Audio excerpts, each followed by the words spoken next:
Je suis allé au ministère des Transports, en 15 minutes, j'ai changé mon permis estonien en permis letton. Ça reste des administrations qui sont infiniment plus performantes qu'en France, que le point de vue qu'on a en Occident versus celui qu'on a quand on voyage et quand on est dans le pays et quand on discute avec les locaux est très différent. On parle encore des pays d'Asie du Sud-Est comme des pays en voie de développement. Quand tu y vas et que tu vois le niveau de développement que certains de ces pays ont dans leur capitale et la puissance de frappe industrielle qu'ils sont en train de développer, bientôt il va surtout falloir qu'on se renomme pays en voie de retardement, quoi. Et c'est pour ça que j'ai acheté plein de boîtes en Chine. Tu ne peux pas éviter un risque. Mais on a vite tendance à surévaluer des risques à court terme et à les sous-évaluer à long terme. On va surévaluer un risque de la Russie qui envahit l'Estonie. Par contre, on va sous-évaluer un risque de, un jour, peut-être, accident nucléaire de grande ampleur dans les pays baltes. Ça va au-delà du sujet fiscal, en fait, là, un potentiel retour en France un jour. Plus que le sujet fiscal, tu vois, il y a vraiment le niveau de prédation qu'a l'État vis-à-vis de ses citoyens qui me dérange.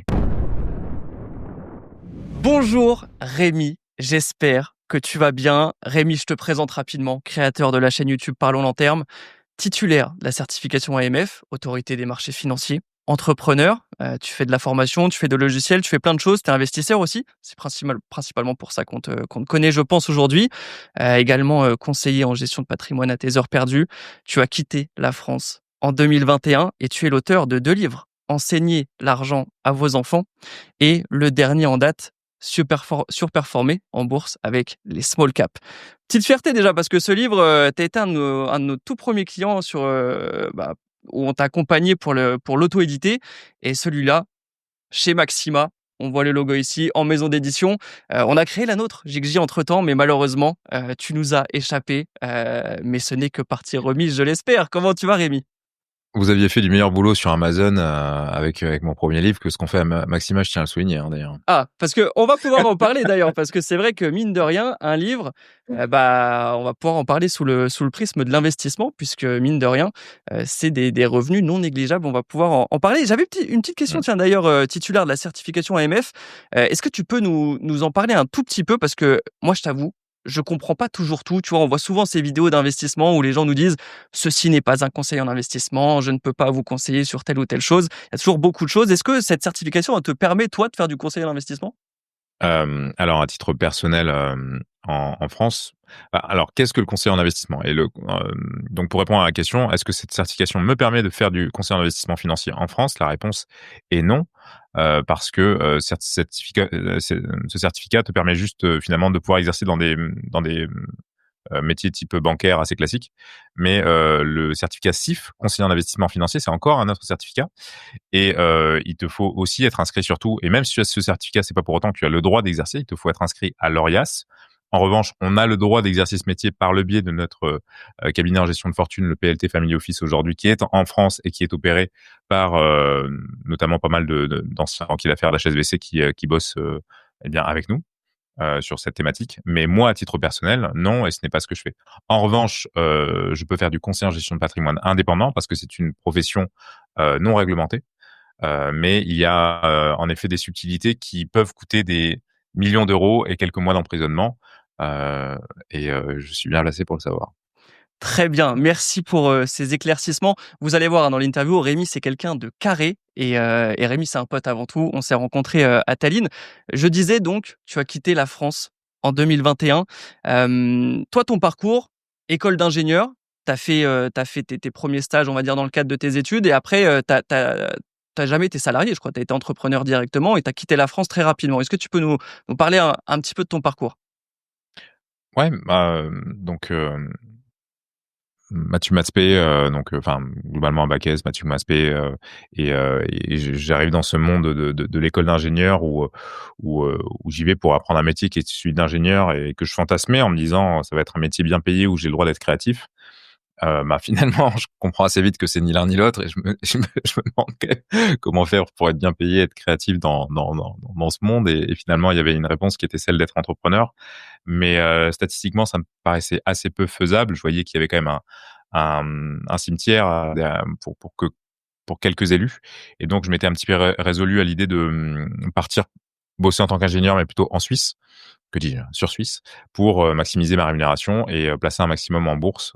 Et donc c'est vraiment le plan, et je vais me convaincre que ça va être mon plan. Je vais dérouler ce plan-là pendant mon école d'ingénieur, où je vais me passionner du sujet boursier dans le but de placer un max et globalement, be fire en 10 ans, quoi.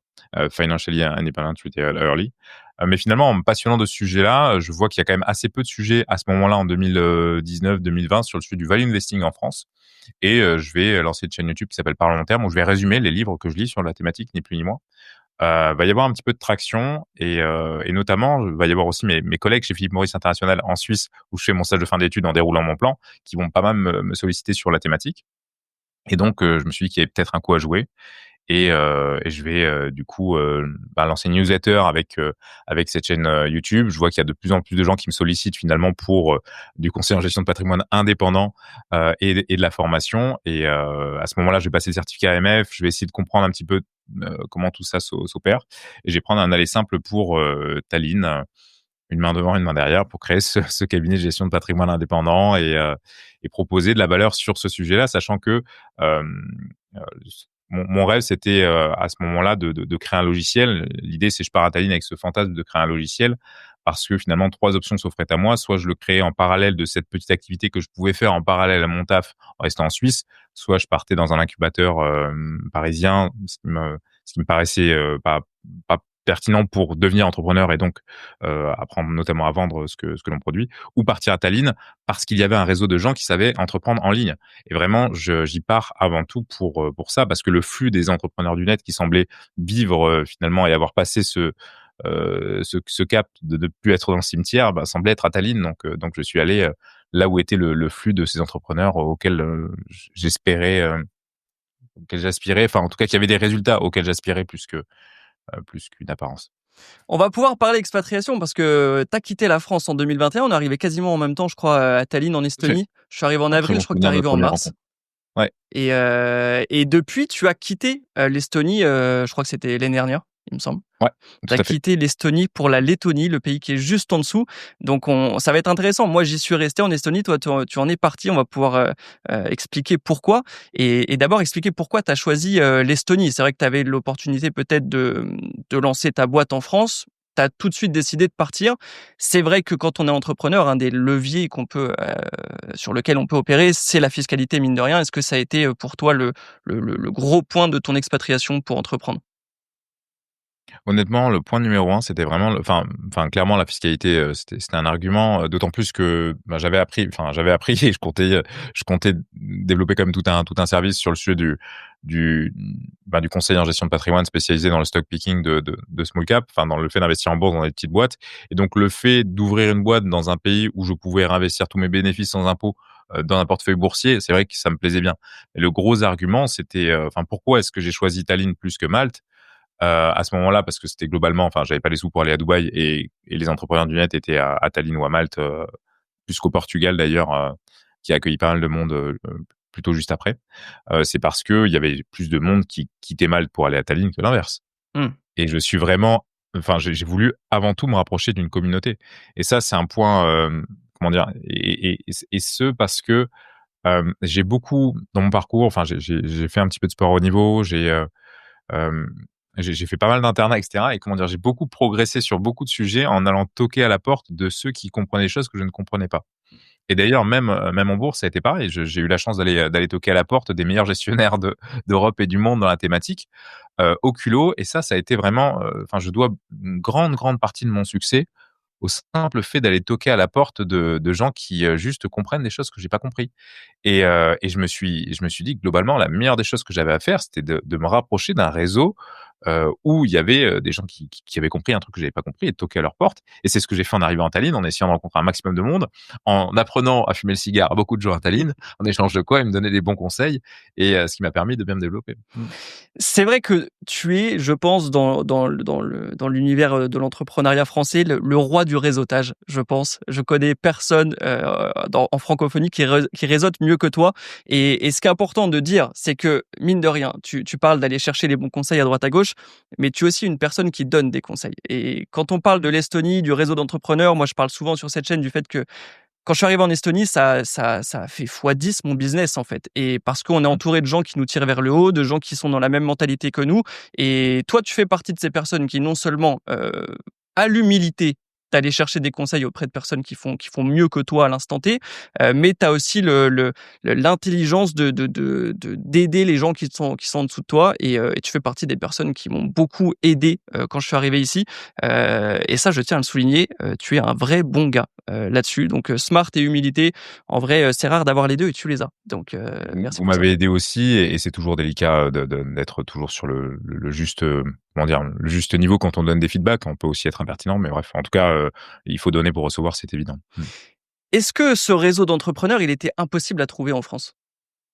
Alors, j'ai grandi dans un village, en Ariège, tu vois, d'une centaine d'habitants et ce réseau entrepreneur, aujourd'hui, quand je vais à Paris, je le côtoie. Mais Tallinn est un village et ça a été beaucoup plus simple, de le comment dire? De le enfin de devenir, quelqu'un que tout le monde connaît à Tallinn par rapport à devenir quelqu'un à Paris. Enfin, parce que c'est une toute petite ville et donc et l'idée, c'était quand même d'arriver à se faire pote avec tous les bons gars qu'il y avait dans cette ville, parce qu'il y en a un paquet et il n'y a au mètre carré aucune ville en France qui a la concentration de bons gars entrepreneurs du net, qu'il y a, à Tallinn. C'est clair et je disais, tu es arrivé en mars, à Tallinn, donc je pense que quand tu es arrivé, il y avait déjà, de la neige. Je pense qu'on était dans une période un peu pourrie, hein, on va le dire, hein. L'hiver à Tallinn, c'est pas le plus Ouais, sexy. ouais. Ça t'a pas fait peur? Ah non, non, moi j'ai, comment dire? Quand j'arrive, j'écoute très peu de musique, mais je me suis retrouvé, parce que quand j'ai fait les 6 jours de confinement là qui étaient obligatoires quand je suis arrivé parce que c'était le Covid et quand je suis sorti, je suis allé faire le 1er tour là que tu as, donc autour de la Baltique, tu vois?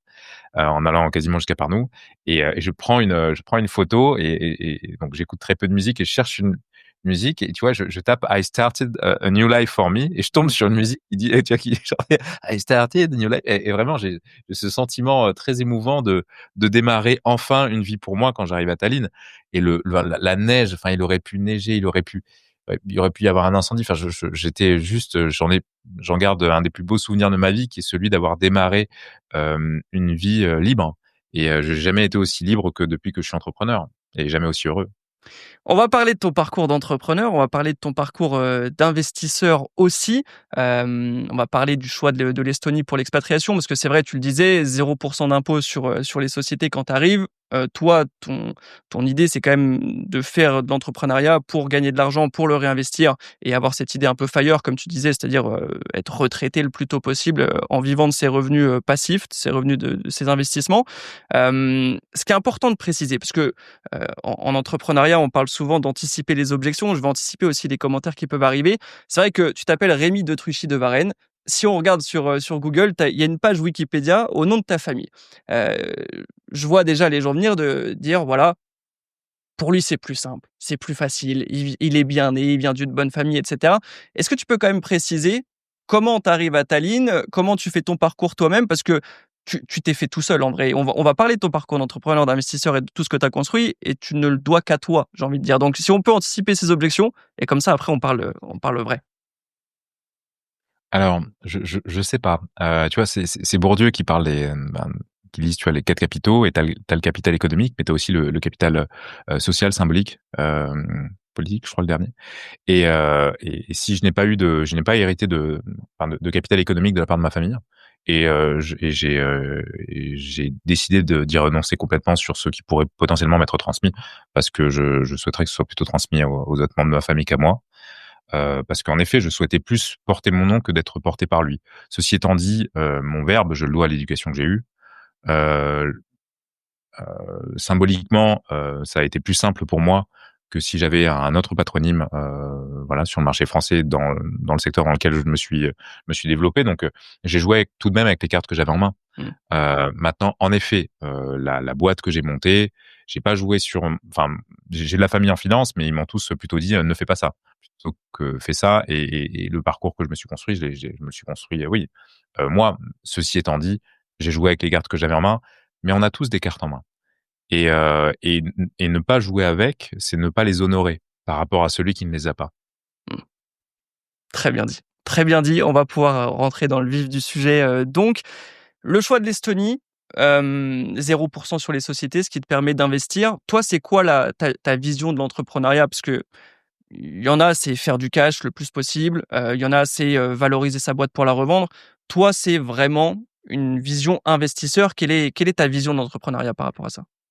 Bah, l'entrepreneuriat, c'est avant tout quelqu'un qui essaie de créer de la valeur. C'est un créateur de valeur, tu vois, au sens autrichien du terme. Et globalement, l'idée, c'est d'essayer de créer de la valeur, mais tout comme un salarié eh bien, créer de la valeur en échangeant son temps contre de l'argent. Et je différencierais d'ailleurs, je dirais pas plutôt, enfin, tu vois, je dirais pas entrepreneur vs salarié, je dirais plutôt ceux qui travaillent d'une manière directe et ceux qui travaillent d'une manière indirecte. Parce que finalement, tu peux être freelance, mais d'une certaine manière être un petit peu comme un salarié. Et je pense que l'entrepreneur, c'est celui qui arrive à travailler sur des projets d'une manière indirecte dans la perspective de créer des actifs. Et moi, je suis un entrepreneur qui travaille d'une manière indirecte dans la perspective de créer des actifs qui vont ensuite nourrir d'autres actifs. Mmh. Et donc ouais, avec du coup juste rajouter cette étape et cette vision-là, elle vient du fait que je n'ai, de mon point de vue, aucune assurance dans ma capacité à générer d'une manière certaine des flux de trésorerie dans 10 ans, de par mes activités d'exploitation, parce que je peux être disrupté pour un ensemble de raisons. Je peux perdre. Enfin, je peux devenir neuneux, je peux l'IA peut nous remplacer, il peut se passer plein de choses et je souhaite que je souhaite que le capital constitué, eh bien, m'assure tout de même une certaine liberté financière pour ne jamais être nécessiteux et je suis convaincu que le rendement du capital est plus pérenne que la croissance passagère de mes ventes potentielles. Alors comment ça a commencé? Comment, tu t'es lancé dans l'entrepreneuriat? Qu'est-ce que tu as fait en arrivant à Tallinn? Parce qu'avant de pouvoir investir, bah, il faut déjà générer de Mmh. l'argent. Comment ça s'est passé pour toi? Bah, quand j'arrive à Tallinn, j'ai une chaîne YouTube, hein, du coup, avec 1 000 abonnés et une newsletter avec quelques centaines de lecteurs. Et sur la première année et demie, tous ceux qui souhaitaient m'avoir au téléphone, je les prenais, Mmh. au téléphone. J'ai encore le classeur là en haut, j'ai fait, plus d'1 millier d'appels. Et globalement, sur ce milieu d'appels, en règle générale, ce que je proposais dans un premier temps, c'était de la formation, mais en 1v1, ce qui m'a vraiment permis de comprendre les besoins de ceux que j'aidais et de produire aussi des supports de formation cohérents avec, ce que je leur apportais. Après 1 an et demi de 1v1, on a lancé un programme de formation et surtout, j'ai eu aussi du coup les fonds pour développer un logiciel qui était mon rêve parce qu'on du coup, ce qui me permettait de faire mon métier, c'était notamment des algorithmes que j'avais développés en Python pendant mes études pour automatiser la recherche d'actions et on en a fait un logiciel qui s'appelle Value Investing Trainer et qui a été le premier logiciel d'une série qui ne fait que débuter. Quand tu as lancé ta chaîne YouTube, tu l'as lancée sans montrer ton visage. C'est-à-dire que tu as commencé à faire des vues, tu as commencé à avoir tes premiers appels, tes premiers clients, sans jamais montrer ton visage. Après, tu as un avantage pour toi, c'est que tu as la voix la plus sexy de l'entrepreneuriat français, je pense. Donc, c'est important aussi de le préciser pour les gens qui nous regardent qu'on peut lancer un business Mmh. sans se montrer, sans rien faire. Tout est possible, en fait. Complètement, complètement. Ouais, ouais, moi c'était vraiment c'était des vidéos en Draw My Life, faites avec un logiciel qui s'appelle VideoScribe. Globalement, il y avait un Google Form à remplir, ce qui est gratuit, un Calendly sur un abonnement gratuit. On échangeait au téléphone et si vous vouliez, que je vous coach, il fallait me faire un virement. Mmh. Et c'était un modèle extrêmement lean et je gagnais très bien ma vie en faisant ça et les gens que j'accompagnais étaient très heureux aussi de ce que je leur fournissais parce que, bah, ils étaient en contact direct avec le youtubeur qu'ils suivaient aussi, mais et slash le conseiller. Mais c'est vrai que le levier de l'audience donne un argument d'autorité, bah, extrêmement, utile pour les entrepreneurs que nous sommes. Toi, tu as une vision très, très investisseur, comme on le disait. Les premiers milliers d'euros que tu gagnes, du coup, tu les réinvestis comment au début? Est-ce que, tu le réinvestis dans ta boîte? Est-ce que tu l'investis tout de suite sur les marchés financiers? Comment tu as commencé l'investissement? Alors, déjà quand j'étais en Suisse, parce que je pense que je devais avoir des rares stages d'ingénieur à payer plus de 4 000 € par mois. Ouais. Donc c'est le moment où je commence à placer mon argent qui découle de tout ce que je suis en train d'apprendre et ensuite, bah, dès les premiers euros que je vais gagner, je vais en placer, globalement au début, je vais avoir une habitude de placer 3 000 € par mois, donc dans une première société. Et après, il y a comme une autre partie que je vais réinvestir dans moi, pas mal, pour aller au contact bah, de nouveaux entrepreneurs par le biais de coaching que je paye, par le biais de mastermind que je paye dans la perspective de réseauter. Et ensuite, lorsqu'on va créer Value Investing Trainer, on va créer ce logiciel avec l'idée de ne pas se payer et de réinvestir globalement l'argent que cette société génère dans cette même société, dans un portefeuille en bourse. Et donc voilà, et on va comme ça, on a semé des boîtes qui investissent dans elles-mêmes et qui ont du coup un niveau de croissance corrélé à leur vente, mais aussi au capital qui est constitué en propre et qui a lui-même un taux de croissance d'environ, disons, 10% par an. On en parlait au début, un des premiers investissements que tu as fait, mine de rien, en Estonie, c'est ce livre. Je crois que tu l'as publié en 2022, donc 1 an, même Ouais. pas, je crois, après ton Ça fait arrivée. partie des investissements en moi que d'avoir payé avec mes services avec vous, et ce qui a été d'ailleurs un excellent retour sur investissement. Ouais. C'est ça, c'est-à-dire que, bon, toi, déjà, tu es un grand lecteur. Tu lis beaucoup de livres. Je pense qu'il y avait une partie de toi qui voulait devenir auteur à son tour, mais en termes d'investissement, c'était quoi ton idée derrière la tête avec ce livre? Alors déjà, c'était un investissement dans, comment dire, dans le fait de comprendre enfin, un investissement en moi, dans le fait de comprendre comment apprendre enfin, comment écrire un livre, de créer un précédent sur le sujet, de gagner en crédibilité sur le sujet. On s'était rencontrés, j'avais vraiment matché avec toi, avec ton histoire, avec t'as aussi une histoire quand même sur le sujet des livres pour enfants, et donc il y a eu un pont qui s'est fait sur cette première rencontre où je me suis dit c'est évident, faut que j'y aille, et quand j'ai une idée en tête, j'aime la mener à bout. Donc ça a été aussi l'histoire de cette rencontre. Après moi, par contre, à partir du moment où il y a transaction, et tu me connais, ou tu connais ma réputation à ce sujet, j'ai besoin enfin j'ai une vision très héroïste, Mmh. ce qui m'a d'ailleurs fait défaut parfois dans mon parcours. Il faut faire enfin il faut connaître ses forces, ses faiblesses, et c'est aussi ma limite. Mais par contre, j'ai une vision très héroïste, et c'est vrai que pour le coup, ce que ça m'a coûté versus ce que ça m'a rapporté, c'est un excellent retour sur investissement. C'est vrai que des fois, je vais sur Amazon, je le vois encore numéro 1 des ventes. C'est assez fou Ouais. après 3 ans de publication, et le livre marche vraiment bien. Tu as une idée à peu près de combien ça te rapporte par mois, un livre comme ça?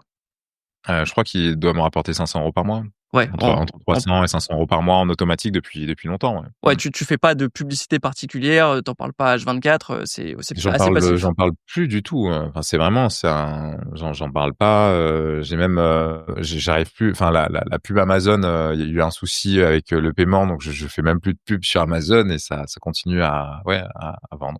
Et tu disais version, très héroïste que tu as de l'entrepreneuriat, mais mine de rien, enfin, les gens qui ont une version très héroïste, parfois, ils sont assez frileux à investir parce qu'ils veulent être sûrs qu'il y a un retour sur investissement. Toi, j'ai l'impression que tu es quand même quelqu'un qui a une notion du risque un peu différente. Tu y aller quand même. Tu mettre l'argent sur la table, il y a un truc qui te parle, bam, j'achète la formation, j'achète le coaching, je vais prendre, une place à un événement, je vais y aller, je vais prendre un billet d'avion. Tu vas quand même. Alors ouais, oui, oui, non, mais j'y vais, comment dire? Mais surtout, mais j'aime faire des bonnes affaires. Mmh. Mais par contre, ouais, ouais, par contre, j'y vais, et ça m'arrive de me planter, mais j'ai quand même, par contre, parfois j'y vais dans l'apparence, c'est évident, et y aller, mais pour moi, c'était quand même enfin, c'est quelque chose qui est dur pour moi quand même de dépenser 2 000 balles plutôt que de les mettre en bourse, quoi. Mmh. Tu peux nous dire, tu as écrit ce 2e livre, hein, Super formé en bourse avec les small caps. Est-ce que tu peux nous partager ta vision de l'investissement en bourse? Est-ce que, tu fais la classique, S&P 500, comme tout le monde? Ou est-ce que tu as vraiment quelque chose, je te pose la question parce que je sais que c'est différent, mais est-ce que tu as vraiment quelque chose qui te différencie des investisseurs en bourse traditionnels, on va dire? Bah, en tout cas, oui, je suis pas du tout aligné avec l'approche indicielle, de par, la problématique principale que je vois à l'approche indicielle actuelle, c'est qu'on a l'impression de se diversifier sur 500 boîtes. En réalité, le S&P 500, à l'heure où on se parle, est concentré à plus de 40% sur les 10 premières boîtes, qui sont elles-mêmes concentrées à plus de 60% sur un seul et même secteur, qui est le secteur technologique, qui est aujourd'hui un secteur, particulièrement surévalué. Sur chaque cycle économique, donc expansion, récession, tu as finalement une alternance de concentration entre les boîtes technologie, consumer cyclical, télécom, etc., et les boîtes énergie, bancaire, etc. Et aujourd'hui, on est, de par le niveau de valorisation des marchés, on est face à tôt ou tard un retournement potentiel. Et c'est pourquoi et même indépendamment de ça, moi j'ai une approche qui est beaucoup plus diversifiée sectoriellement. Moi, j'ai vraiment pour mantra d'être exposé à chaque secteur, ce qui nous a permis de bien vivre une période comme celle de 2022, par exemple, où globalement la plupart des marchés étaient à la baisse, mais par contre l'énergie est exposée à la hausse. On en a bien profité. Et également d'être diversifié géographiquement, parce que je ne sais pas ce que je ne sais pas vis-à-vis de qui ira envahir qui demain, quelle monnaie se dévaluera, où est-ce qu'il y aura la prochaine crise bancaire. Et donc globalement, moi, ma vision, c'est d'aller vers des boîtes partout dans le monde en m'exposant à chaque secteur. Et également, mon but, c'est quand même de faire de l'argent, d'aller récupérer ce qu'on appelle de l'alpha, de la performance en bourse. Et le seul endroit où tu peux faire un petit peu mieux que les pros, c'est là où ils ne vont pas, entre guillemets. Et l'endroit en bourse où ils vont le moins, c'est dans les small caps, dans les petites capitalisations boursières, dû à quelques problématiques de dépassement de seuil, de liquidité, de manque de moyens pour aller envoyer des analystes dans toutes les micro-boîtes cotées au monde. Et donc, là, c'est vraiment là-dessus où tu as un petit avantage concurrentiel en tant que particulier ou entrepreneur qui investit son capital pour aller faire un peu mieux que le marché, pour prétendre à faire mieux que le marché, ce qui est tout de même, comment dire, ambitieux, osé, etc. Parce que voilà, tout le monde n'y arrive pas. Mais en tout cas, voilà, c'est globalement l'idée. OK. Est-ce que, tu peux nous expliquer donc pourquoi tu as quitté l'Estonie pour la Lettonie? Tu es à Riga actuellement, donc c'est 2 pays baltes, hein, ils sont côte à côte. Globalement, la même fiscalité, c'est 0 sur les sociétés. Bon, en Estonie, c'est sur le chemin du changement, vis-à-vis de ça, mais il y a surtout une grosse différence avec, l'Estonie, c'est que la Lettonie, il y a ce système de holding qu'il n'y a pas, en Estonie. Est-ce que c'est pour cette raison que tu as quitté l'Estonie et est-ce que tu peux nous expliquer la stratégie que tu as derrière tout ça? Ouais, alors, du coup, pour reboucler avec le point précédent, c'est le sujet des small caps, c'est une façon du coup d'investir, mais c'est aussi une façon d'apprendre à entreprendre parce que finalement, en investissant dans des petites boîtes, je me suis intéressé à plein de business models de boîtes, notamment, et je me suis passionné des boîtes qui performent le mieux depuis les 50 dernières années. Et elles ont toutes une caractéristique propre qui est en règle générale un processus de croissance décentralisé, intégrant ce qu'on appelle de la croissance externe. Donc, dans le fait de prendre des participations soit en rachetant, soit en intégrant d'autres boîtes, et ce d'une manière décentralisée. Ça, c'est essentiel. C'est-à-dire que de ne pas racheter d'autres boîtes en pensant les maîtriser, mais vraiment prendre des participations de manière décentralisée dans des boîtes qui ont de base des bons retours sur investissement. Et et donc, on avait créé ce premier logiciel en Estonie. En Estonie, je vais me retrouver avec certains sujets, avec notamment les autorités de marché financier belges, qui vont, comment dire, suite à une action d'un concurrent, pas mal investiguer mon sujet. Il y en avait pas vraiment, mais moi, ça va me faire peur parce que je suis quand même, juridiquement, c'est un sujet que je prends très au sérieux par rapport à d'autres de nos confrères estoniens. Et, et donc, je vais sécuriser toute la partie qui pouvait être à risque du conseil en gestion de patrimoine indépendant en Estonie en faisant ce qu'on appelle un premier joint venture. Donc, un joint venture, c'est une co-entreprise. Je vais créer une co-entreprise de gestion de patrimoine, du coup, en France, avec tous les bons agréments, en m'associant avec un cabinet de gestion de fortune en France qui faisait ça, qui opérait par un ancien d'HSBC qui a également dirigé la section gestion de fortune de France de Swiss Life sur Paris, et donc avec qui je m'entends très bien, qui faisait très bien son travail. Donc, on fait ça. Et là, finalement, j'entrevois vraiment j'ai cherché quelqu'un avec qui faire ce joint venture, mais une fois que c'est set up, je vois là vraiment la puissance du modèle et compte tenu du risque de rester dans une seule et même industrie et également en prenant de la perspective sur ce que je peux faire d'autre par rapport à ce que j'avais déjà fait, un levier qu'on avait réussi et qu'on avait sous-exploité pour le moment, c'était la création de logiciels, sachant que j'avais développé ce logiciel avec ma compagne que tu connais, qui est Estelle, et qui avait aussi à ce moment-là, qui avait conservé un boulot de freelance, mais qui avait envie de se lancer à 100% dans l'édition logicielle, vu le succès qu'avait eu Value Investing Senior. Et donc, prenant tout ça en compte, on se dit, autant créer une boîte, pourquoi pas créer une boîte, finalement, d'édition de logiciels, qui se développe en faisant des joint ventures, donc en s'associant avec des boîtes qui savent déjà, non pas, comment dire, nous on avait fait un joint venture où on apportait entre guillemets le deal flow et on avait cherché quelqu'un qui avait l'expertise, mais pourquoi pas créer une boîte qui apporte l'expertise de la création de logiciels en s'associant avec des gens qui ont le deal flow, notamment par exemple des vendeurs de formation en immobilier, alors important du coup un logiciel immobilier, ce qui a donné par exemple Moscano. Et donc on va bouger en Lettonie pour ce régime holding, pour créer on pourrait appeler un startup studio, même si je n'aime pas le terme, qui s'appelle Coding Capital. Et on va développer du coup cette société. On a créé depuis 3 logiciels. On a planté un sur une association parce que du coup, le joint venture nécessite une association et il y en a une qui n'a pas fonctionné. Et on a 2 belles réussites. Un premier joint venture qui, du coup, dans le domaine de l'immobilier et un second dans le domaine de la gestion de patrimoine. On y retourne, mais pour aider les conseillers en gestion de patrimoine dans leur métier et qui est pas tout à fait un joint venture, mais plus une prise de participation via apport en industrie d'un logiciel du coup qu'on avait développé en interne et qu'on a apporté à une autre boîte en échange de participation. Ouais, donc il y a cette création de chaîne YouTube au début, tu fais du one-to-one en coaching, on va dire, tu crées de la formation derrière et ce premier logiciel que tu vas créer, ça va être aussi dans cet écosystème-là d'investissement en bourse, Ouais. Investing Screener. Si tu peux en parler un tout petit peu pour bien comprendre ce que c'est?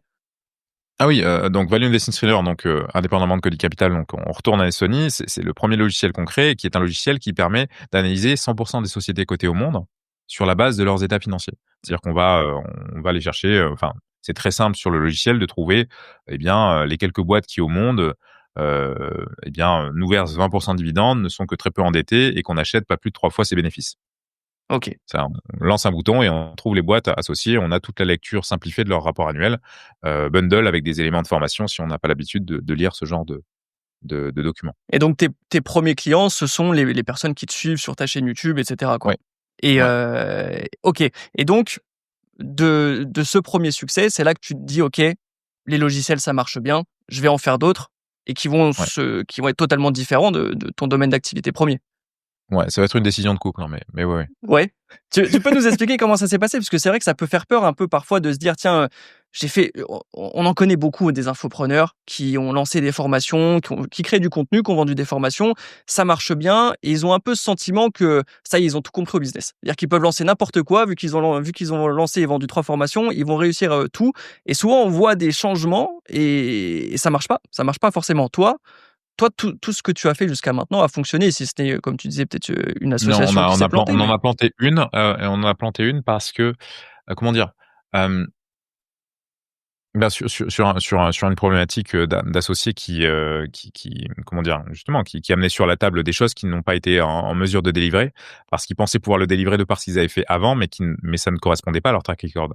Alors que justement donc globalement, il y a ce joint venture qui s'opère avec Christophe. Donc moi, je vois le modèle, je trouve ça, je le teste, je trouve ça très bien et Estelle a envie, également vraiment de son côté de développer d'autres logiciels et moi, je me dis: «Mais pourquoi pas, allier finalement ce savoir-faire financier d'aller faire des joint ventures, la puissance de mon réseau et aussi ce que je peux apporter sur un plan produit avec, ce savoir-faire qu'a Estelle en termes de développement de logiciels et pourquoi pas aller, ben, voilà, toquer à des portes de gens qui pourraient être intéressés pour s'associer pour faire du logiciel?» Et dans une et bien finalement le sujet du critère de l'association que j'ai appris, finalement sur le tas, hein, mais l'idée, c'est vraiment d'aller, comment dire?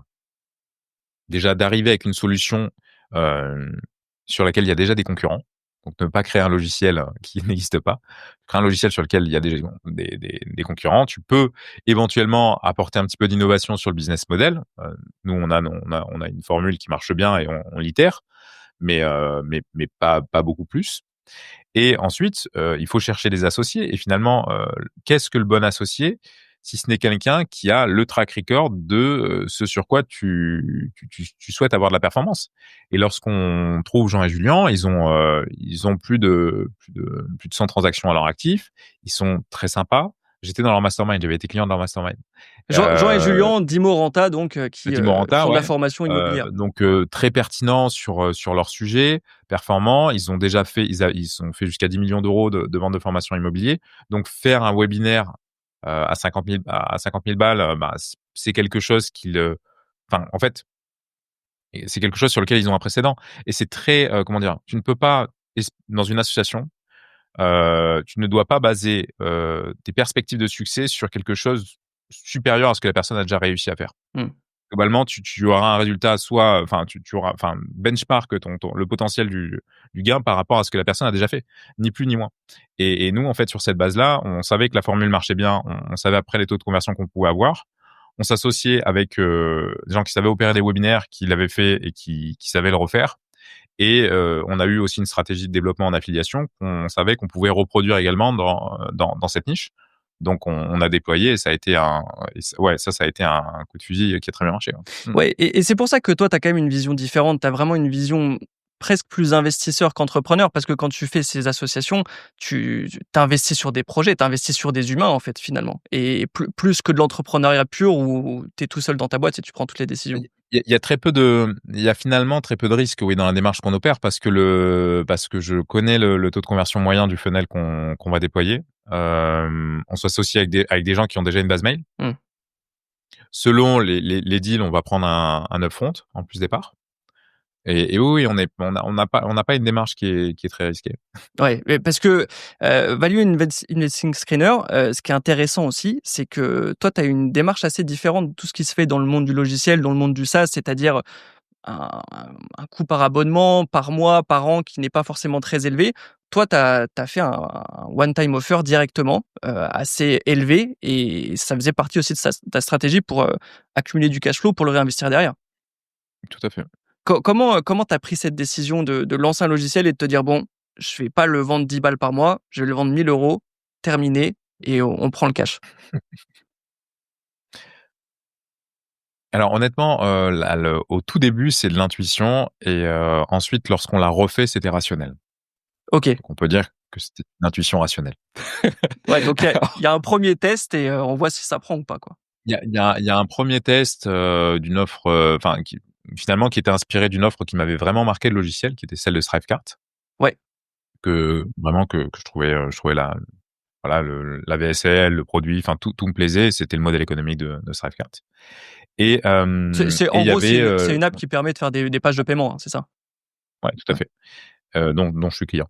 Et il y avait aussi la perspective de se dire, globalement, qui sont tes clients, et est-ce que tu réponds à un besoin qui est, inélastique dans le temps? Ben, fondamentalement non. C'est vrai que tu vas t'intéresser à la bourse par période, et à partir du moment où tu t'y intéresses plus, tu peux te désabonner et en tant que chef d'entreprise, ce que tu cherches à maximiser, c'est ce qu'on appelle ta LTV, ta lifetime value par customer et globalement donc la perception que j'avais, c'est que ma LTV était supérieure en faisant ça que sans le faire. Mais il faut prendre en compte ta LTV, mais il faut aussi prendre en compte ton taux de conversion. Mmh. C'est-à-dire à quel point est-ce que finalement le fait d'aller vers ça va impacter ton taux de conversion. Parce que finalement, le résultat total, ça sera ta LTV fois ton taux de conversion. Mais j'avais cette conviction que c'était plus pertinent de faire ça, sachant que les coûts API sont assez élevés, donc la donnée financière qu'on achète pour faire tourner les logiciels est assez élevée.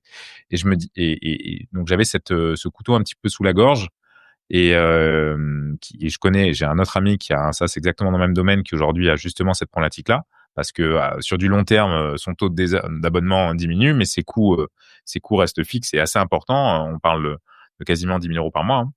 Et donc il y avait cette perspective de se dire est-ce que si je fais ça, est-ce que je peux pas assez rapidement construire un capital qui a un rendement propre qui m'assure de couvrir tous ces coûts. Et finalement, c'est ce qui s'est passé.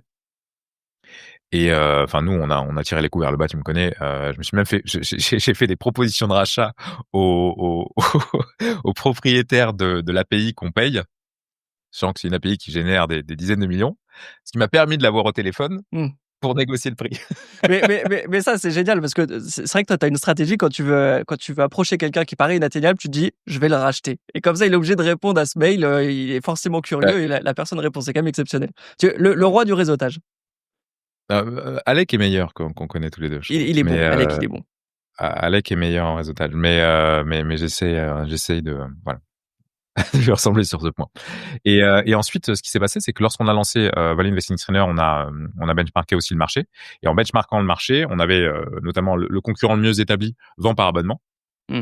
Euh, j'ai eu l'occasion de l'avoir au téléphone justement en lui faisant une proposition de rachat parce que c'était quand même vraiment un sujet de est-ce que on le fait de A à Z nous ou est-ce que finalement il n'y a pas une façon de l'avoir en marque blanche ou autre. Donc j'ai eu au téléphone et en lui posant des questions qui sont évidentes pour moi, il m'a donné tous les chiffres et sur cette base-là, le choix était clair de mon côté que de faire plutôt pour nous à notre manière parce que globalement eux ont des taux de conversion sur lead opt-in de 3% avec une LTV moyenne de 300. Nous, avec notre funnel, on savait qu'on était au moins au double en matière de taux de conversion avec une LTV aux alentours des 1000.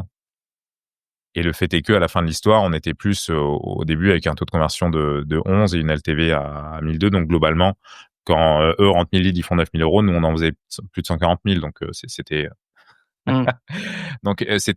financièrement beaucoup plus pertinent. Et donc l'approche est en fait assez financière à la fin de la journée. Après, tu perds en valorisation, mais qui est-ce qui rachète un SaaS où ton churn mensuel est supérieur à 10%? En réalité, Ouais. personne. Et donc finalement, c'est aussi un entre-deux à trouver. Je dis ça, on va peut-être avoir enfin, on a un acheteur potentiel quand même sur Rimoscan, mais à la fin de la journée, la perspective, elle est plutôt dans le fait de maximiser les flux de trésorerie générés par la société dans le but de les réallouer. Et si acheteur potentiel, c'est de toute façon pour la base client qui est constituée, qui sera constituée plus rapidement si on part sur ce business model que sur un autre. OK, super intéressant. Ce que j'ai envie aussi de faire, tu vois, sur cette chaîne, c'est de parler de toutes ces personnes comme toi, Français, entrepreneurs, qui ont décidé de quitter la France pour entreprendre et pour mieux réussir. On a parlé donc de cette première étape en Estonie. Il y a cette possibilité d'investir, par le biais de ta société parce qu'il y a pas d'imposition sur les bénéfices générés par les sociétés. Il y a cet environnement entrepreneur. Ensuite, tu crées ce logiciel, il fonctionne, tu décides d'en faire d'autres, de t'associer, tu te dis: «Tiens, la Lettonie juste en dessous, il y a le système de holding, c'est intéressant». Tes choix d'expatriation ont été motivés par ton parcours professionnel, on va dire. Mais ce qui est intéressant avec toi et ce qu'on a du mal à trouver mine de rien dans l'écosystème entrepreneur français, c'est que souvent on a des mecs très business et c'est un peu ça toute leur vie. Toi, quand tu quittes la France pour l'Estonie, tu es déjà en couple avec Estelle et moi, j'ai envie de savoir comment ça se passe quand on est entrepreneur, qu'on a un business à gérer, mais il y a un couple aussi, mine de rien, à gérer. Comment tu convaincs ta compagne de partir en Estonie? Comment de l'Estonie, tu la convaincs à partir en Lettonie? Est-ce que c'est difficile à gérer l'aspect personnel quand on est entrepreneur, qu'on a des ambitions, mais qu'on a aussi un couple et des volontés de famille, et cetera, et cetera? Comment ça se passe déjà ce premier départ en Estonie? Alors, lors de ce premier départ en Estonie, notre couple n'était pas ce qu'il est aujourd'hui. Moi, globalement, mon avenir était là-bas. J'y suis parti et je lui dis libre à toi de me suivre. Moi, globalement, mon cœur me dit d'aller là-bas et j'y vais. Et elle, à ce moment-là, on lui propose un CDI à Paris, développement informatique. Et elle va dire non à ce CDI.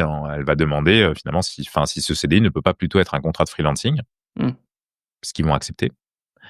Et elle va me rejoindre en Estonie un mois plus tard. Ouais. Donc ça démarre comme ça. Ensuite du coup, elle va être freelance, elle, en parallèle de ce que je fais moi pendant 1 an et demi. Ensuite, elle va prendre des parts enfin, elle va être associée dès le début à Value Investing Screener en faisant moitié-moitié en termes de temps entre son activité de freelancing et ça, puis avant de passer à plein temps. Et finalement, le départ en Lettonie bah, était corrélé aussi avec ce projet de créer cette boîte à deux à 50-50 qui est Coding Capital. C'était aussi corrélé au fait on avait fait d'une certaine manière un peu le tour de l'Estonie et qu'on avait besoin de bouger, de recréer un petit peu du bordel dans notre vie, et ça maximise ce genre de mouvement maximise quand même l'entropie. Enfin, ça t'oblige à avoir une certaine neuroplasticité d'un nouvel environnement, un nouveau truc, etc. Ça nous a obligé d'embaucher quelqu'un en Estonie sur place pour diriger les sociétés. Ça nous a obligés à faire plein de choses intéressantes. Mmh. Créer ce qu'on n'a pas dit sur l'Estonie, c'est que c'est avant tout un paradis bureaucratique. Ouais. Ce n'est pas le cas de la Lettonie. Donc se confronter à une nouvelle administration, c'était très intéressant et très enrichissant. Et ça a été un projet à deux. On avait tous les deux adoré la Lettonie les 2 fois où on y était allés. Il y a vraiment des restaurants exceptionnels en Lettonie. Euh, et honnêtement, la vie à deux, je trouve, enfin, moi, je sais pas comment font ceux qui ne bossent pas ensemble Mmh. pour vivre leur vie.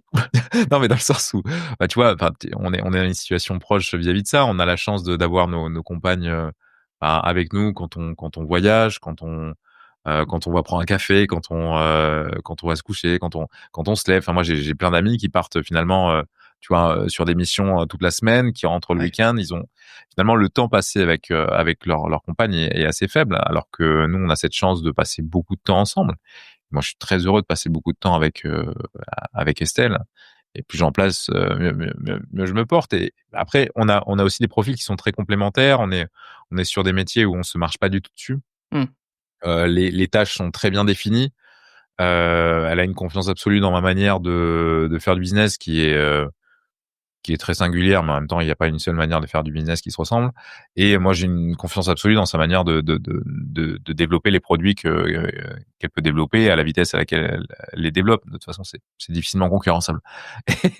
Et donc, c'est un projet à deux dans lequel il y a beaucoup de confiance, mais surtout une aventure qui est, enfin, on a beaucoup de chance, on est très heureux. Enfin, il y a pas grand chose à dire là-dessus. Bah, tu vois, si ce n'est, enfin, je sais pas toi ce que tu rajouteras à ça, mais enfin, moi, je trouve pas ça compliqué. Enfin, je l'aime, tu vois, c'est la personne avec qui j'ai choisi de vivre.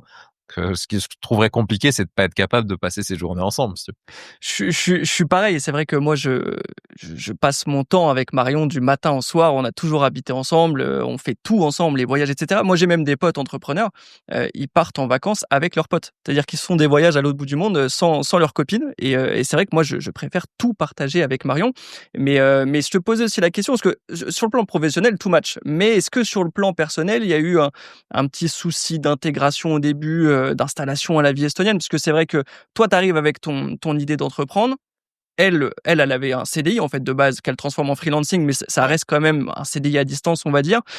Toi, tu arrives à Tallinn, tu rencontres des Français entrepreneurs, tu rencontres des gens qui ont le même profil. Est-ce que pour elle, ça a été plus compliqué? Moi, je sais que Marion, elle s'est fait petit à petit son groupe de copines, mais c'est des copines d'entrepreneurs que moi j'ai rencontrées souvent et ça se passe très bien aujourd'hui. Mais peut-être que pour la femme, la compagne, peut-être que c'est plus compliqué l'installation. C'est des questions qui reviennent souvent moi dans les commentaires, donc peut-être que toi. C'est vrai, hein, sur les 3 premiers mois, ça a été très dur pour Estelle. Et moi, je lui ai, et au bout de 3 mois, elle me dit, j'ai envie de rentrer, et je lui ai dit, donne-moi 6 mois.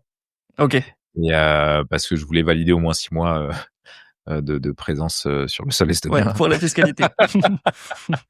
pour le setup, la fiscalité, tout ce qui s'ensuit. Et avant d'aller voir ailleurs, c'était pas, enfin, tu vois, c'était pas le moment de partir. Et puis, on était en train de construire. Enfin, il fallait rester. Et finalement, au bout de 6 mois, c'est elle qui voulait rester. Le pays était parfaitement adapté. Mais il faut accepter que ce genre de choses, ouais, ils peuvent prendre du temps. Enfin, pour l'homme comme pour la femme, ça dépend surtout, je pense, du caractère plus ou moins introverti. Mmh. Tu vois, on est tous les deux des profils plutôt extravertis, donc on gagne de l'énergie quand même un petit peu au contact des autres. Ouais. Je sais pas si c'est le cas de Marion, mais en tout cas, Estelle est plutôt introvertie, donc Oui, aussi. elle va gagner de l'énergie voilà, en étant un petit peu seule, mais il lui faut tout de même du contact social. Mais sauf que quand tu es encore dans de l'essai-erreur vis-à-vis de tes contacts sociaux, ça peut être difficile. C'est clair et du coup, ça a pas été un problème donc au bout de quoi? De 3 ans, je crois, de dire: «OK, bon l'Estonie, on en a fait le tour, on rechange». Elle s'habitue à cette vie comme ça, comme tu disais, de tout refaire, de tout Ça réexpérimenter? Aujourd'hui, c'est ce qu'il y a de plus dur, surtout qu'en Lettonie, on n'a pas non plus passé énormément de temps, et on n'a pas, on s'est pas créé le cercle d'amis heu, vaste qu'on a, eh bien, en Estonie. Du coup, on fait pas mal de voyages en Estonie quand même. Enfin, on a fait 3-4 depuis qu'on est en Lettonie. On va continuer à en faire. Et mais si, ça fait partie des choses qui nous pèsent un petit peu. Après, t'as pas de, comment dire? C'est la vie est un, enfin, c'est un optimum de Pareto à trouver, hein. Tu ne peux pas étendre un verre sans en compresser un autre. Mmh.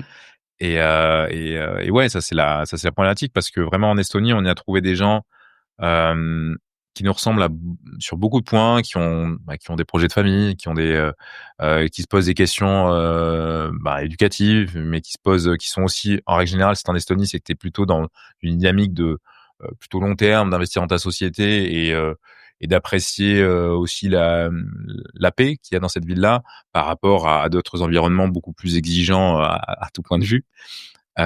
Et donc voilà. Donc non, il y a forcément des lieux qu'on regrette. Et tout comme on pourrait regretter le fait de ne pas être en France lorsqu'on passe à côté d'un événement de famille très chouette auquel on aurait aimé assister, lorsqu'on ne passe pas à côté, lorsqu'on ne passe pas assez de temps auprès de quelqu'un qui est malade, etc.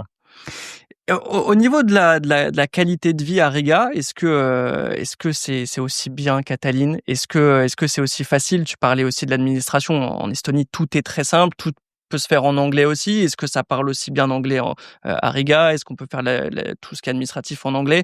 L'installation, elle a été plus simple dans quel pays? Alors, elle était plus simple en Lettonie, parce qu'en Estonie, tout est très simple, mais tu le fais toi. En Ouais, Lettonie, j'ai payé un avocat. OK. Ce qui aurait pas été possible en Estonie? Si, sûrement, mais j'avais pas les moyens à ce moment-là Ouais. de passer par ce chemin-là et donc c'est un petit peu le point, enfin, si tu veux, ouais, l'installation peut donc enfin, comment dire? Ces frictions, administratives, elles sont aussi très liées à la manière dont tu gères slash dont tu externalises tes sociétés. Aujourd'hui, en France, on a 4 boîtes. Je suis pas traumatisé par l'administration française parce que j'y suis quand même pas très confronté, quoi. Ouais, c'est clair. Est-ce que, est-ce que la Lettonie, du coup, c'est un choix, on va dire, voilà, c'est l'étape d'après parce qu'il y a le système holding et cetera et cetera. Est-ce que c'est, du coup, juste une étape ou est-ce que, tu te projettes quand même long terme sur la Lettonie? Déjà la qualité de vie est vraiment bonne. Enfin, je trouve que le niveau des restaurants de par le fait qu'historiquement il y avait plus de pouvoir d'achat, à Riga, plutôt dans les années, parce que c'était vraiment la capitale des Pays-Bas pendant longtemps. Ils ont ensuite vraiment connu une chute, lors de, en gros 2017 correspond à une crise financière un peu dans le pays pour un ensemble de raisons, où ils ont recherché un nouveau modèle économique et où ils ont vraiment pas réussi à se trouver par rapport à l'Estonie qui s'est très bien trouvée, sur ces 10 dernières années. Mais la Lettonie a vraiment une qualité de service, de restaurant, un aéroport bien plus grand, qui fait que, c'est très agréable à vivre. Donc moi enfin vraiment Riga, j'adore, hein. C'est une très, très belle ville. Et puis la ville est aussi belle pendant longtemps. Tallinn, le centre-ville est adorable. Après très vite, c'est plus ou moins ça. Là, je trouve que la ville est belle pendant longtemps et toutes les facilités tout de même qu'on retrouve dans les Pays-Baltes avec une ID card extrêmement performante. Parce que j'ai changé mon permis de conduire, ça m'a pris, je suis allé au ministère des Transports, en 15 minutes, j'ai changé mon permis estonien en permis letton. Et ils me l'ont, OK. ils m'ont fait la photo, ils m'ont filé imprimé. Donc, ça reste des administrations qui sont infiniment plus performantes qu'en France. Enfin, ça reste très confortable, quoi. Et j'adore la qualité qui est associée. Ce qui manque à Riga, c'est un tissu établi d'entrepreneurs, francophones et internationaux que je suis un petit peu en train d'arriver à me nouer sur place, mais c'est pas encore ça. Et oui, moi, ça a toujours été une étape. OK. Ça a Ouais. toujours été une étape parce que, en gros, je trouve qu'une des problématiques auxquelles beaucoup d'entrepreneurs sont confrontés, c'est finalement comment dire? La dépendance du lieu de vie par rapport au régime, fiscal, enfin, au régime d'impôt sur les sociétés du pays en question. Mmh. Et le fait d'avoir structuré, finalement un groupe dans lesquels, il y a des sociétés dans différents pays d'Europe avec, des dirigeants propres, des centres de direction effective propres et nous, des prises de participation de ces sociétés via une holding lettonne, qui va mettre un petit peu de substance locale et qui aura à terme un centre de direction effectif sur place, mais non dépendant de nous, nous permettra en fait, d'avoir créé, un groupe décentralisé également de nous, qui nous permet, nous, de pouvoir bouger dans le pays où on veut, Mmh. indépendamment de, la localisation de nos sociétés. Et ça a toujours été enfin, ça a été ma vision, hein. En termes de coût de la vie, c'est ce qui intéresse souvent les gens qui nous regardent quand ils Ouais. veulent s'expatrier. Est-ce que c'est comparable à l'Estonie? Est-ce que c'est moins cher? Par rapport à la France, je suppose que c'est moins cher également. Est-ce qu'en termes d'appartement, tu payais plus cher en Estonie, tu payes plus cher en Lettonie? Ça se passe comment? Je paye le même prix, par contre, c'est plus grand avec une meilleure vue, mieux placée. C'est moins cher. OK. Riga est moins cher que Tallinn, de 10-20. Voilà. Tu peux nous dire, par exemple, combien tu as de surface dans ton appart et combien tu payes? J'ai un appart de 110 mètres carrés avec, 2 salles de bain, sauna, 2 chambres, et avec une des plus belles vues de la ville. Mon appart me coûte 1 000 € par mois. OK. Après le bâtiment a pas mal de charges parce que vigile, parce que différents trucs et donc on est à 500 de charges, donc on est à 1 500 par mois 1 500 € par mois au total.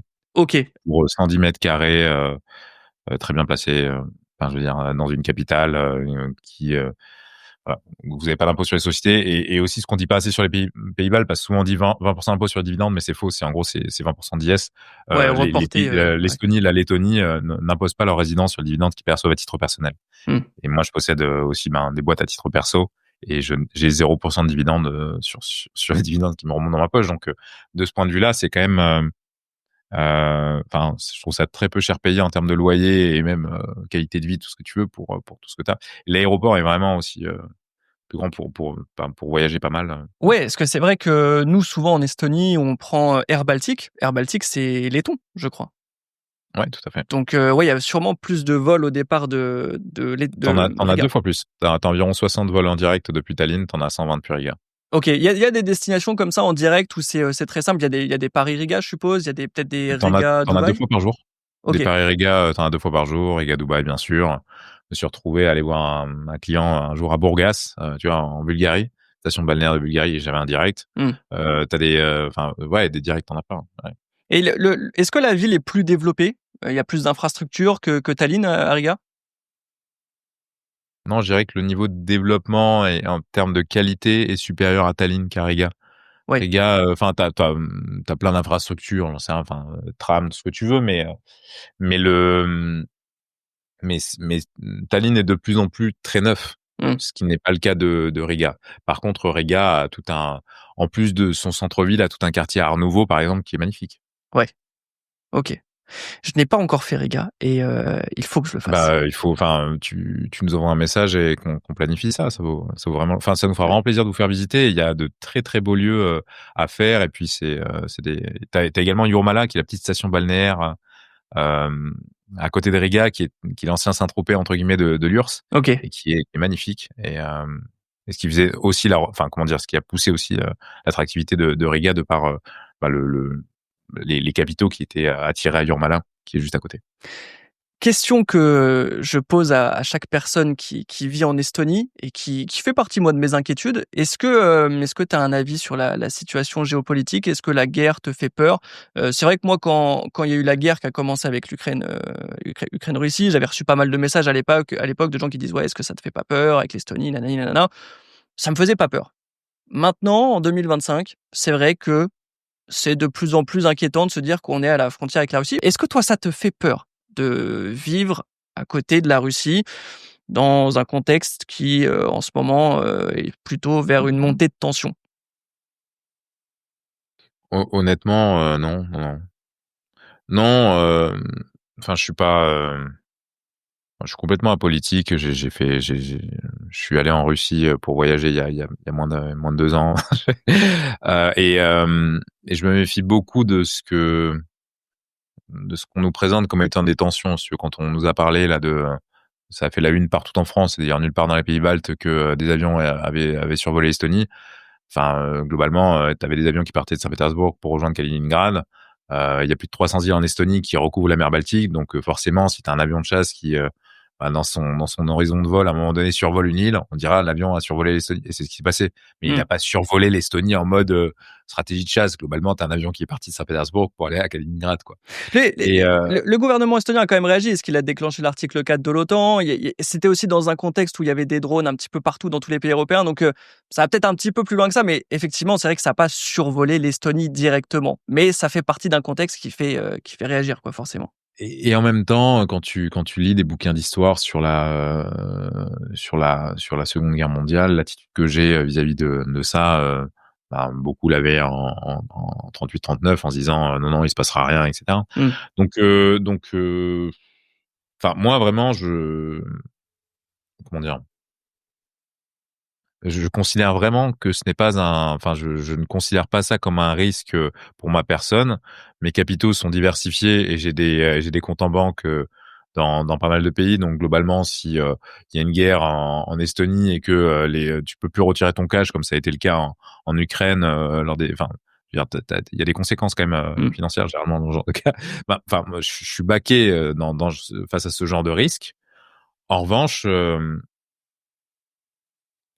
non, aujourd'hui, c'est pas du tout quelque chose qui me fait peur parce que je ne considère enfin, je vois pas du tout dans quel, enfin, c'est Charlie Munger qui dit souvent: «Show me the interest and I will show you the results». Je ne vois pas l'intérêt de la Russie à aller, ouvrir un conflit direct avec l'OTAN. Je vois complètement son intérêt de faire monter la pression, du jeu un petit peu de montrer les muscles et cetera, mais le conflit, direct aujourd'hui, il y a pas un monde où c'est profitable. Mmh. Dans une situation où ils sont déjà en train de enfin, voilà, où c'est pas où c'est complexe pour eux déjà de maintenir ce front, même si, ils se débrouillent pas trop mal selon les moments, mais enfin, donc voilà, non, je suis pas plus inquiet que ça. Après, enfin, pour revenir sur ton point, enfin, Reagan reste qu'une étape aussi dans mon parcours, donc c'est pas enfin, je considère vraiment pas ça comme sujet. Et tu parlais de diversification. C'est vrai que j'avais écouté ton podcast avec, j'ai plus le nom, La Martingale. Heu Ouais. Mathieu Stéphanie. Mathieu Stéphanie. Tu parlais donc des small caps, hein, avec ce livre et c'est vrai que tu parlais que tu t'investis par exemple dans des entreprises en Mongolie. C'est vrai que sur le papier, on se dit: «Waouh, c'est spécial». Tout le monde investit sur le S&P 500 comme je disais ou autre, mais toi c'est un peu plus niché. Est-ce que aussi ce changement, on va dire, dans l'ordre mondial avec des pays comme, voilà, la Russie, la Chine qui vont s'allier, les États-Unis, l'OTAN de l'autre côté, est-ce que le fait d'investir dans certains pays, ça te fait peur pour l'avenir ou tu dis: «De toute façon, j'ai diversifié de manière à ce que même si ça crache d'un côté, tout va bien»? Est-ce qu'on va dire la situation géopolitique, toi, peut avoir des conséquences sur tes manières d'investir? Déjà, qu'est-ce qu'une situation géopolitique? Est-ce qu'on parle et qu'est-ce qu'une situation géopolitique objective? Parce que le point de vue qu'on a en Occident, versus celui qu'on a, enfin, je veux dire, quand on voyage et quand on est dans le pays et quand on discute avec les locaux est très différent. Mmh. Enfin, tu vois, on parle encore des pays d'Asie du Sud-Est comme des pays en voie de développement. Quand tu y vas et que tu vois le niveau de développement que certains de ces pays ont dans leur capitale et la puissance de frappe industrielle qu'ils sont en train de développer, tu te dis qu'on sera enfin, bientôt, il va surtout falloir qu'on se renomme pays en voie de retardement, quoi. Mmh. Mais donc, tout ça, c'est, voilà, enfin, c'est très difficile d'avoir un avis dessus. Euh, Moi, globalement, l'orientation, elle est plutôt basée sur le niveau de productivité des pays.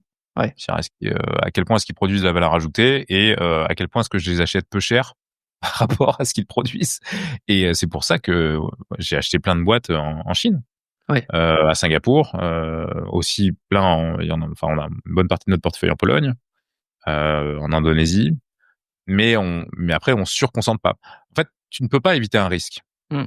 Euh, mais on a vite tendance à surévaluer des risques à court terme et à les sous-évaluer à long terme. On va surévaluer un risque tu vois, de la Russie qui envahit l'Estonie. Par contre, on va sous-évaluer un risque un jour, peut-être, accident nucléaire de grande ampleur dans les pays baltes. Ouais. Et là, globalement, tu as les 4 pays au tapis, quoi. Mmh. Enfin, tu as les 3 pays au tapis. Et donc, faut pas suranticiper des choses qui ont peu de chances de se produire et ne pas oublier que certaines choses vont se produire, changeront de tout au tout la réalité et et on ne peut pas les anticiper. Donc de ce point de vue-là, essayer d'identifier un maximum de risques, éviter les redondances de risques, donc ne pas se mettre à 100% en Chine, s'exposer aux risques relatifs euh, à la géopolitique, mais ne pas se surexposer à ça, donc ne pas mettre tout son portefeuille là-dessus et puis se diversifier. Mais moi, globalement, en me diversifiant, en allant dans chacun des pays, en faisant des bonnes affaires, l'un dans l'autre, oui, peut-être qu'un jour, il y aura des lignes qui iront au tapis, mais ça, c'est pas le problème. En règle générale, les périodes de guerre sont plutôt profitables au marché financier. C'est ça, c'est la question que j'allais te poser. Est-ce que, justement ces périodes d'instabilité, ces périodes de guerre, est-ce que c'est aussi des aubaines pour un investisseur? En règle générale, oui, parce que souvent, ces guerres sont financées par du quantitative easing, Mmh. donc par de l'impression monétaire qui, en règle générale, trouve souvent secours dans les marchés Mmh. ou finit souvent dans les marchés dans tous les cas. Donc ouais. Eh bien, je pense qu'on a fait le tour des questions que je voulais te poser, si ce n'est, l'avenir. Est-ce que, tu parlais d'étapes, il y a eu cette étape Estonie, il y a eu cette étape, Lettonie. Tu nous as expliqué aussi que tu aurais pas forcément réussi à faire tout ce que tu as fait si tu étais resté en France. Est-ce qu'un retour en France est prévu un jour? Est-ce que tu l'envisages? Est-ce que ça te manque la France ou pas du tout?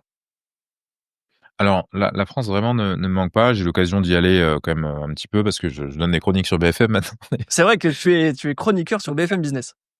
et on a quelques boîtes en France donc enfin bref, qui nécessitent parfois un petit peu de présentiel, notamment sur, la nouvelle, où on a de plus en plus de contrats grands comptes qui, sont en train de se déployer donc hem, j'y vais bien assez en France et j'ai pas du tout prévu d'y vivre. Je trouve ça très agréable de vivre dans un pays où la langue est étrangère, où tu ne comp enfin, tu sais, où tu es Je pas, suis d'accord.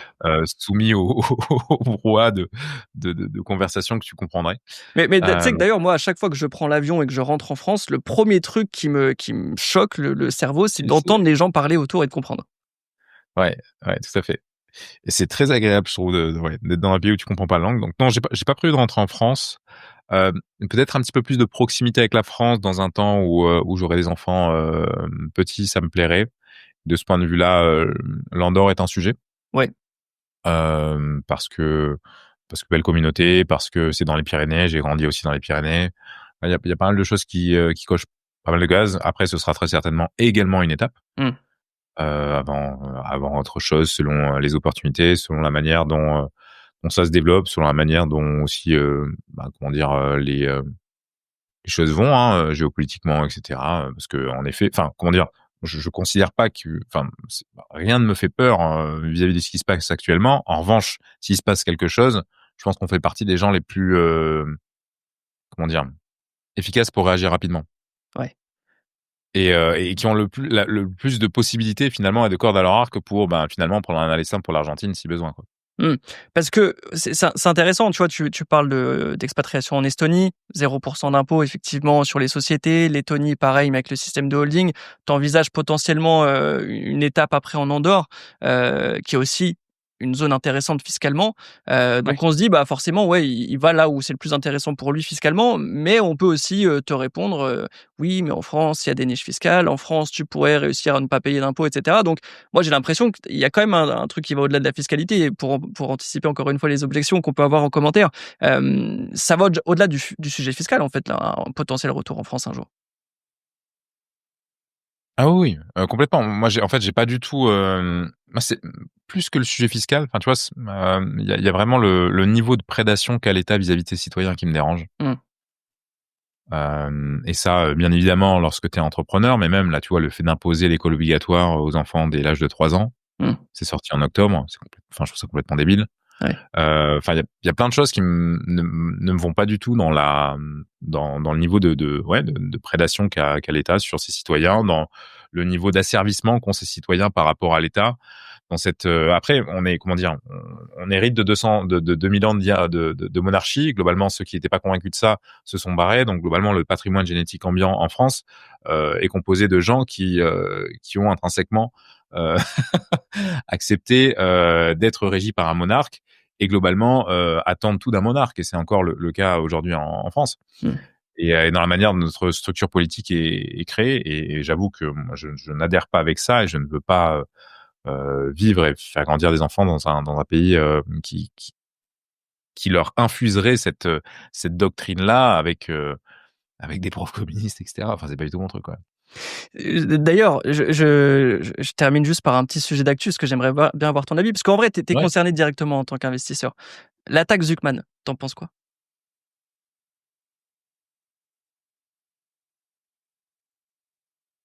C'est très dur d'avoir un avis dessus, parce que tu sais que tu sais qu'il y a un pays, dont tout le monde parle comme étant entre guillemets «un paradis fiscal», mais qui a déjà mis en place un truc équivalent, qui est quand même la Suisse.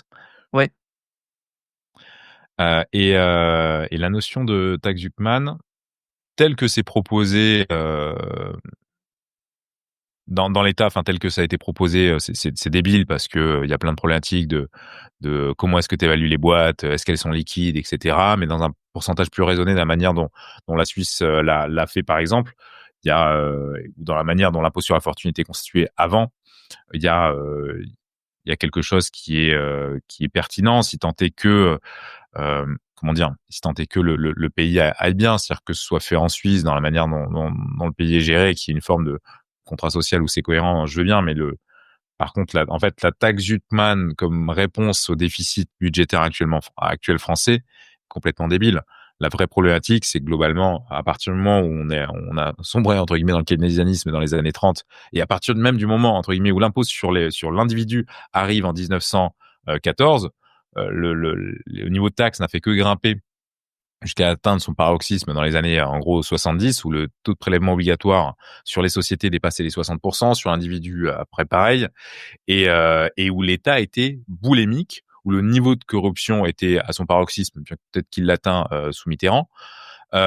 Et finalement, on n'a jamais réussi à dégraisser la bête, Mmh. versus, qui était vraiment, enfin, qui était un ogre d'inefficience et qui bouffait finalement toute la productivité du pays de par, bah, ce mouvement-là et qui ensuite a compensé sa tentative de baisse d'impôts par de la dette, mais qui a aujourd'hui un intérêt monumental parce que là, en 2024, les taux d'intérêt payés par la France, c'était aux alentours des 50 milliards. Le taux de prélèvement obligatoire, le montant d'IS collecté, c'était 48 milliards. Donc on se retrouve aujourd'hui dans une équation qui est complètement folle.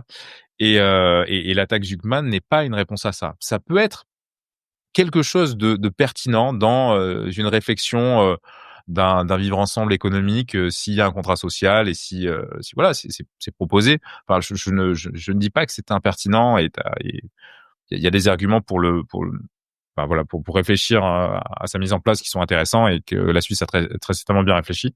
Mais par contre, la problématique actuelle, c'est surtout la manière dont cet État a été construit versus un État qui est comme l'Estonie, qui s'est construit sur du neuf pour le coup et qui aujourd'hui, avec un taux de prélèvement qui est bien inférieur à ça, arrive à être un des pays les moins endettés d'Europe, te propose un service de santé remarquable, des transports en commun gratuits, un service de police qui ne fait pas pitié, un service fiscal qui fonctionne bien et qui du coup devient attractif. Donc voilà. Après, très complexe de revenir sur des droits qui ont été acquis, très complexe de faire tout ça. Moi, la première chose que je ferais si on me nomme un jour ministre, ça reste de démissionner.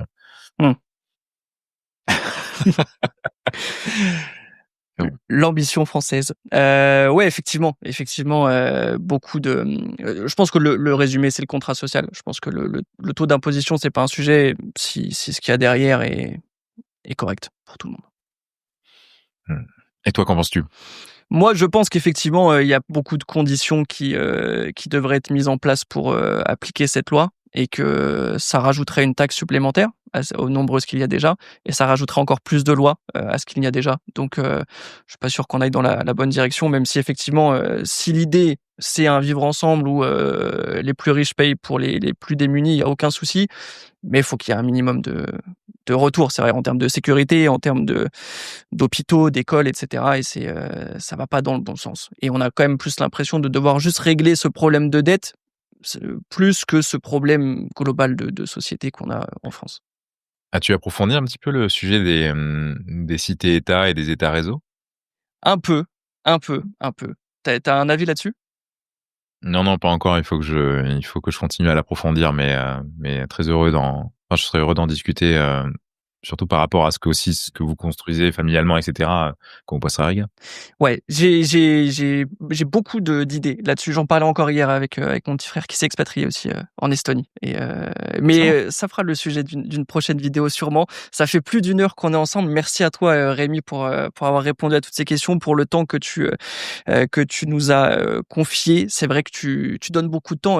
On tape ton nom sur YouTube, pardon. Il y a beaucoup d'interviews. Tu donnes beaucoup d'interviews, tu donnes beaucoup de ton temps, tu apprends aux gens beaucoup de choses. Et merci pour ça. Et ne serait-ce que, voilà, on parlait d'un livre comme un investissement pour celui qui le vend, mais pour celui qui l'achète, franchement, 24,80.